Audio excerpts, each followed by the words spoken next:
been talking about really what makes an affirming therapist. And we've been talking about different topics such as self-advocacy, making sure we're supporting individuals in that area, and self-awareness.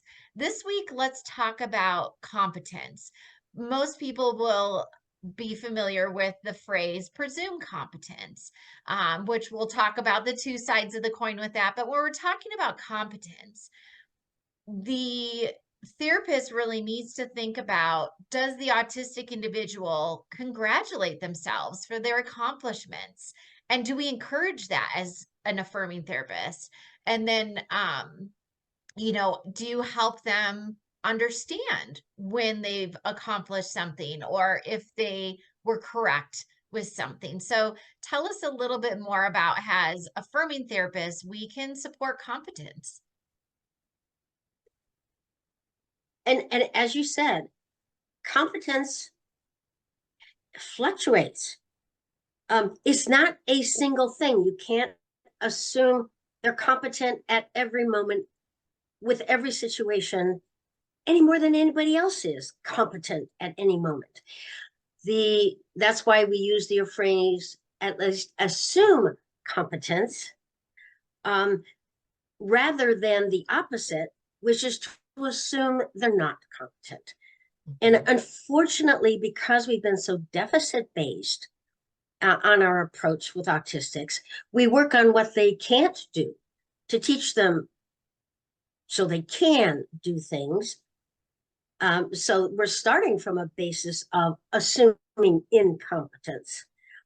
And that feedback gets to the autistic in terms of, well, I guess I can't do anything. You have to tell me what to do, show me how to do it, and then I get rewarded if I do it. But that doesn't make me competent. It means I'm dependent on you to show that I can be competent, which is not, competence has to be coming from within. It's like the typical 2-year-old. Mine, I can do it, even though we know as adults they can't, but we still have to assume competence to the degree that they feel they're competent. And they have to experience at what point do they acknowledge, uh-oh, I think I could use some help with that. Or, okay, I'll let you help me, but I'll do it better the next time, kind of thing. How does a 2-year-old develop competence if we don't assume and allow them to be competent to the extent that they're capable? And that's what we're talking about with autistics as well. We can't assume they're going to be competent with everything at every moment. But if they say, I want to try that, I want to be on my own, you don't undermine that competence. Yes. You encourage that competence and let them discover for themselves what the limit to their competence is. And at that time, that's when you jump in with those supports that will then enable them to complete what it is they're trying to accomplish that maybe they just can't quite on their own. So you want to be very encouraging in terms of helping them adjust. Sorry, my battery is running low. I had to stop. Okay. And that's where the support comes in. It's support. You're not, unless the autistic specifically says, I want help.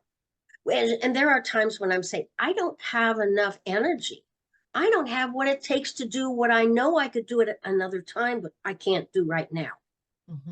Then I am actually saying, I want help, which means I want you to do the majority of it along with me. So I'm learning, but I just can't do it by myself now. And that's the difference between offering. And that's a hard thing to distinguish between, am I supporting you with what you say you need and want? Or am I helping you because the message I'm sending you is, I actually can't do it myself right now at this time. And I need you to help me, which means physically get me through it because it Yes. needs to get done. And that's kind of a hard concept for people to wrap their heads around. Oh, it is. And I see it everywhere. With my little guys, I always encourage parents to pause. Pause.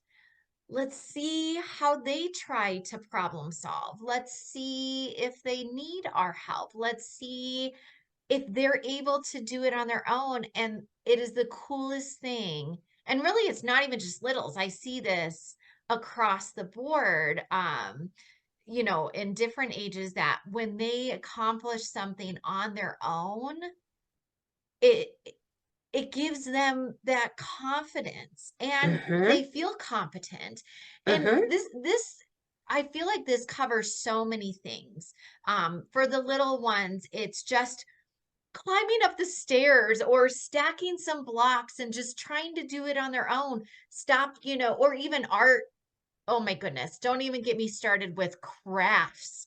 When your Mm. child comes home with a craft that looks beautiful, they nobody presume competence with that one. Like, let them just do it and do it Mm-hmm. how they want to do it. But as we get older, even, level 2 autistics, level 3 autistics, jobs, presume competence that they can work at a job, especially if they want to. In my own teenager, when he got a job, I saw something shift and just like feeling so good about like, hey, I could do this. And that's that competence, feeling like he can do it. And I feel like with adults as well, especially when it comes to our AAC communicators or non-speaking individuals, because they use AAC, presume that competence that they can communicate and listen. This whole thing is about affirming what affirming therapists need to kind of how they need to shift their mindset.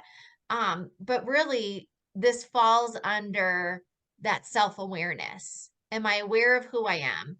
And you can't, Mm-hmm. in self-determination, nobody can understand who they are if they're never allowed to be who they are. So I Mm-hmm. love this. Mm-hmm. I agree. And I think it would be really helpful if we could come up with a way of helping autistics distinguish so that they can advocate for what they truly need, i.e., support, which means, and I can't think of a more concrete word that they could use versus help. Yeah. Help, when I say help, means I can't do it myself. Yeah. I am not feeling competent at this time. And I need you to guide me through it step by step. You're doing a lot, at least 50% of what it needs to be done. But what could we use as another word to teach them to be able to communicate that would say, no, let me try, give me a chance. And maybe that's what we want is for Yeah. them to say, give me a chance, give me time. Because it takes longer for us to process, it takes longer for us to execute than other Yes. people. And they don't always buy us or give us the time that we need to think, process, and then do it. So Yes. maybe that would be a good communication tool to teach them is wait, give me a chance. Hold on. I like that. And that's the equivalent of a little kiddo saying, I do. And that's a phrase Yeah. I teach really young. And if you think about it, like this really goes hand in hand with that self advocacy. We Mm-hmm, teach mm-hmm, them to advocate for themselves. I do. Wait a second, listen to me. And I'm working with an adult right now where it is that same thing as that advocacy. But then we go back to and look at your advocacy freebie that we have out there. The link is in the bottom if you don't have it. The self advocacy is so important, but we have to listen. So even with that presumed competence, if someone is like, hey, I can do it, it might not come out verbal. It might be like, eh. It might be a mm-hmm. gesture or nonverbal, and take that advocacy, which they're telling you, I can do it myself. Absolutely. And I think this is why we have to have a, because how can you advocate for a self if you're not, if you don't, if you're not given a sense of self separate from other people? And there are autistics, yes, we become very self focused and directed and not other, but there are those of us who give in and become very other focused and lose that sense of self. So we need to work on that. How do you feel about the word demand avoidance? Mm. Um, and how does that fit into the fact that maybe autistics with demand avoidance are really saying, hey, you're not giving me enough time.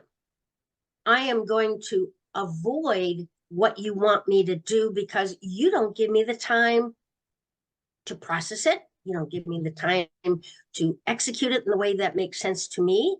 Mhm. I know you're just making me comply with what it is you want, and I don't understand what you want.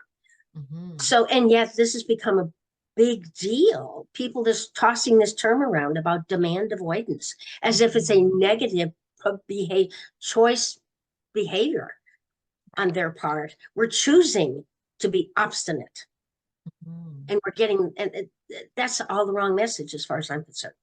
Absolutely. And that, that does go hand in hand with the competence because I do work with individuals where if a demand is put on, yeah, absolutely, they don't want to. And then I see goals created because they don't do it. And it's like, Mhm, no, they are competent. If a family tells me, oh, yeah, they're great with conversation with our family, they just don't want to do it with other people. I'm like, okay, then they're competent, they can do it. They just aren't comfortable with doing it with other people. They don't see the why they may need to mhm. do it. And when they're ready, I'm here to support them. But if they're not ready, I'm not going to force them. So you're right, competence and demand avoidance definitely go hand in hand.